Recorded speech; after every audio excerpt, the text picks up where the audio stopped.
before everything changed, Jesus was at the height of his ministry. He healed the sick, gave sight to the blind, brought hope to the hopeless. And then, he did something unbelievable. His dear friend Lazarus had been dead for 4 days. People were mourning, heartbroken. Then, Jesus stood outside the tomb and shouted, "Lazarus, come out!" And guess what? Lazarus walked out, alive. Crowds were stunned, some gasped. Others believed right there on the spot. Soon after, Jesus rode into Jerusalem on a donkey. People lined the streets, waving palm branches, shouting, "Hosanna!" It looked like a celebration. But behind the scenes, powerful leaders were furious. They were scared. Jesus was gaining too much attention, too much influence. And that's when the plot to arrest him began. One evening, Jesus sat down for a special meal with his closest friends, the Last Supper. He broke bread and shared wine, saying, "This is my body.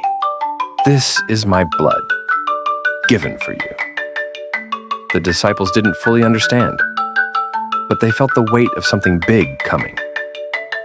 Jesus looked around the table, knowing one of them, Judas, would betray him that very night. Later, in a garden called Gethsemane, Jesus prayed alone. He was deeply troubled. He cried out to God, "If there's any other way, let this cup pass from me. But not my will, yours be done." And then, soldiers arrived. Judas stepped forward and kissed Jesus on the cheek, betraying him. Jesus was arrested, dragged away in chains. He was taken to the authorities. False charges were thrown around. People lied. Pilate, the Roman governor, couldn't find anything wrong with him. But the crowd shouted louder and louder, "Crucify him! Crucify him!" Pilate gave in. He washed his hands, saying, "I'm not responsible for this man's blood." And Jesus was sentenced to death. Jesus was beaten, mocked, and forced to carry a heavy wooden cross through the streets.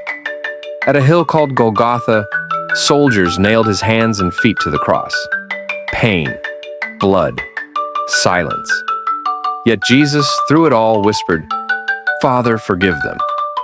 They don't know what they're doing." And then, with a final breath, he said, "It is finished." The sky turned dark, the earth shook, and the Son of God died. Jesus' body was wrapped and laid in a tomb. A large stone sealed the entrance. For 2 long days, all hope seemed gone. But on the 3rd day, something miraculous happened. Women came to the tomb early in the morning and found the stone rolled away. An angel appeared saying, "Don't be afraid. Jesus isn't here. He's alive." And he was. Jesus appeared to Mary, then to his disciples. He walked, he talked, he even shared a meal. He had defeated death, once and for all. The crucifixion wasn't the end, it was the beginning. Jesus died for our sins and rose again to give us life, hope, and a future. This isn't just history, it's a love story, one that invites all of us in, because the tomb is empty and Jesus is alive. Do not forget to like, share, and subscribe to our channels so you are the first to know when we go live. And please drop your comments to share your views about our content.